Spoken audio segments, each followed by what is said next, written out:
नमस्कार दोस्तों, आपका हमारे YouTube चैनल भक्ति ज्ञान त्योहार में स्वागत है। आज मैं आपको माघ पूर्णिमा की कहानी सुनाने जा रही हूँ।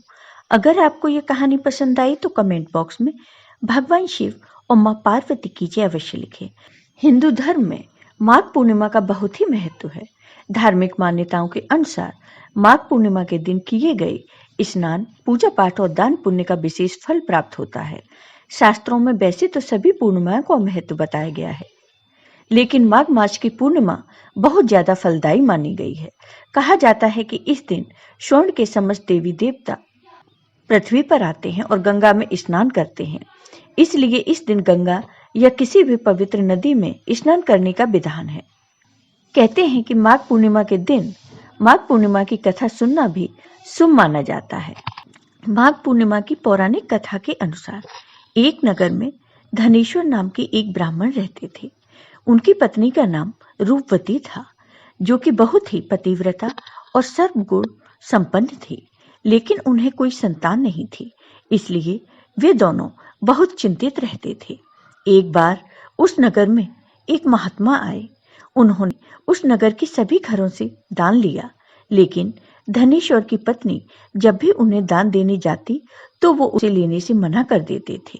एक दिन धनेश्वर महात्मा के पास गया और उनसे पूछा कि हे महात्मन, आप नगर के सभी लोगों से दान लेते हैं, लेकिन मेरे घर से नहीं लेते।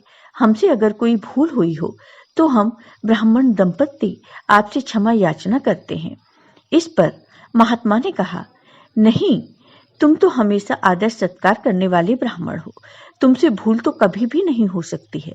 महात्मा की बात सुनकर धनेश्वर हाथ जोड़कर बोला, हे मुनिवर, फिर आखिर क्या कारण है? कृपया मुझे इससे अवगत कराइए। इस पर महात्मा बोले, हे ब्राह्मण, तुम्हारी कोई संतान नहीं है। जो दंपत्ति निसंतान हो उसके हाथ से भिक्षा कैसे ग्रहण कर सकता हूँ? तुम्हारे द्वारा दिया गया दान लेने के कारण मेरा पतन हो जाएगा। बस यही कारण है कि मैं तुम्हारे घर से दान स्वीकार नहीं करता। महात्मा के ऐसे वचन सुनकर धनेश्वर उनके चरणों में गिर पड़ा और विनती करते हुए बोला, हे महात्मन, संतान न होना ही तो हम पति पत्नी के जीवन की सबसे बड़ी निराशा है। यदि संतान प्राप्ति का कोई उपाय हो तो बताने की कृपा करें मुनिवर। ब्राह्मण का दुख देखकर महात्मा बोले, हे विप्र, तुम्हारे इस कष्ट का एक आसान तरीका है। तुम्हें 16 दिनों तक श्रद्धा पूर्वक काली माता की पूजा कर उन्हें प्रसन्न करना होगा, तो उनकी कृपा से अवश्य तुम्हें संतान की प्राप्ति होगी। इतना सुनकर धनेश्वर बहुत खुश हुआ। उसने महात्मा का आभार प्रकट किया और घर आकर पत्नी को सारी बात बताई। इसके बाद धनेश्वर काली माँ की उपासना के लिए वन चला गया। ब्राह्मण ने पूरे 16 दिनों तक काली माता की पूजा की और उपवास रखा। उसकी भक्ति देखकर और विनती सुनकर काली माँ ब्राह्मण के सपने में आई और बोले, हे धनेश्वर, तू निराश मत हो। मैं तुझे संतान के रूप में संतान प्राप्ति का वरदान देती हूँ, लेकिन 16 साल की अल्प आयु में ही उसकी मृत्यु हो जाएगी। काली माता ने कहा, यदि तुम पति पत्नी विधि पूर्वक 32 पूर्णिमा का व्रत करोगे तो तुम्हारी संतान दीर्घ आयु हो जाएगी। प्रातःकाल जब तुम उठोगे तो तुम्हें यहाँ आम का वृक्ष दिखाई देगा।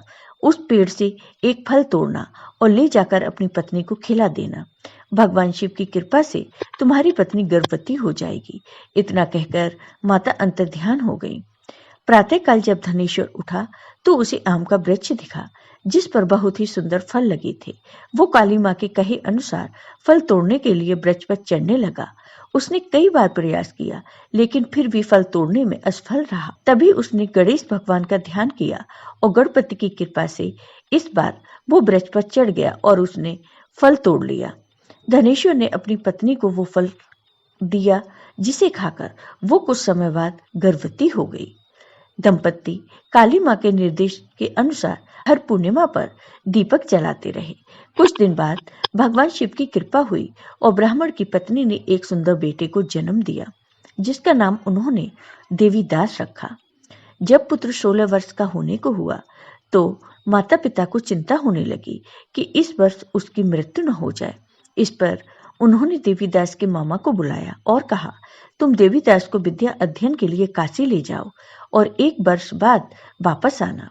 दंपत्ति पूरी आस्था के साथ पूर्णमासी का व्रत कर पुत्र के दीर्घायु होने की कामना करते रहे। काशी प्रस्थान के दौरान मामा भांजी एक गांव से गुजर रहे थे।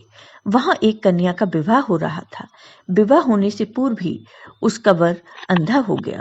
तभी वर के पिता ने देवीदास को देखा और मामा से कहा, तुम अपना भांजा कुछ समय के लिए हमारे पास दे दो, विवाह संपन्न हो जाए उसके बाद ले जाना। ये सुनकर मामा ने कहा, यदि मेरा भांजा ये विवाह करेगा तो कन्यादान में मिले धन आदि पर हमारा अधिकार होगा। वर के पिता ने मामा की बात स्वीकार कर ली और देवीदास के साथ कन्या का विवाह संपन्न करा दिया। इसके बाद देवीदास पत्नी के साथ भोजन करने बैठा, लेकिन उसने उस थाल को हाथ नहीं लगाया। यह देखकर पत्नी बोली, स्वामी, आप भोजन क्यों नहीं कर रहे हैं? आपके चेहरे पर यह उदासी कैसी? तब देवीदास ने सारी बात अपनी पत्नी को बताई।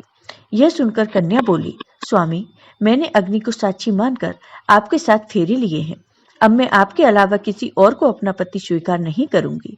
पत्नी की बात सुनकर देवीदास ने कहा, ऐसा मत कहो, मैं अल्प आयु हूँ।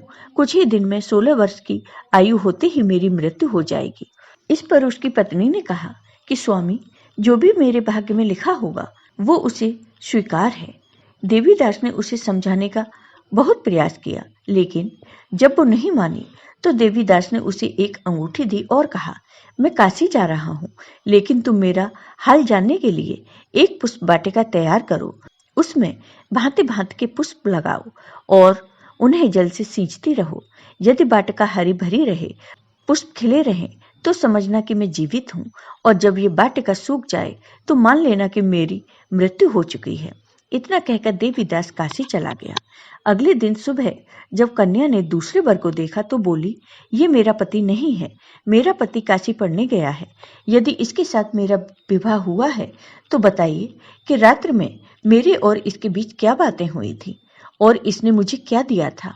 ये सुनकर वर बोला, मुझे कुछ नहीं पता, और पिता पुत्र वहां से वापस चले गए।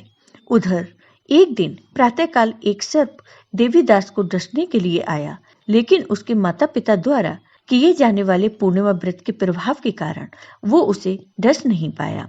इसके बाद काल स्वयं वहां आए और उसके शरीर से प्राण निकालने लगे। देवीदास बेहोश होकर गिर पड़ा। तभी वहां मां पार्वती और भगवान शिव आए। देवीदास को बेहोश देखकर मां पार्वती बोली, हे स्वामी, देवीदास की माता ने 32 पूर्णिमा का व्रत रखा था, उसके फलस्वरूप कृपया आप इसे जीवन दान दीजिए। माता पार्वती की बात सुनकर भगवान शिव ने देवीदास को पुनः जीवित कर दिया। इधर देवीदास की पत्नी ने देखा कि पुष्प वाटिका में एक भी पुष्प नहीं रहा। वो जान गई कि उसके पति की मृत्यु हो चुकी है और रोने लगी। तभी उसने देखा कि वाटिका फिर से हरी भरी हो गई। यह देखकर वो बहुत प्रसन्न हुई। उसे पता चल गया कि देवीदास को प्राण दान मिल चुका है। जैसे ही देवीदास 16 वर्ष का हुआ, मामा भांजे काशी से वापस चल पड़े। रास्ते में जब वो कन्या के घर आए तो उसने देवीदास को पहचान लिया और वह बहुत प्रसन्न हुई। और फिर देवीदास अपनी पत्नी को लेकर अपने घर गए। धनेश्वर और उसकी पत्नी भी अपने पुत्र को जीवित पाकर हर्ष से भर गए और उन्होंने भगवान शिव और मां पार्वती को धन्यवाद दिया। जो व्यक्ति श्रद्धापूर्वक पूर्णिमा का व्रत करता है और कथा सुनता है, उन्हें संतान का सुख मिलता है और सारी मनोकामनाएं पूरी होती हैं। जय हो भगवान शिव की, जय हो माता पार्वती की। अगर आपको ये वीडियो पसंद आए तो कमेंट बॉक्स में कमेंट करके जरूर बताइए। साथ ही मेरे वीडियो को ज़्यादा से ज़्यादा शेयर करिए। धन्यवाद दोस्तों।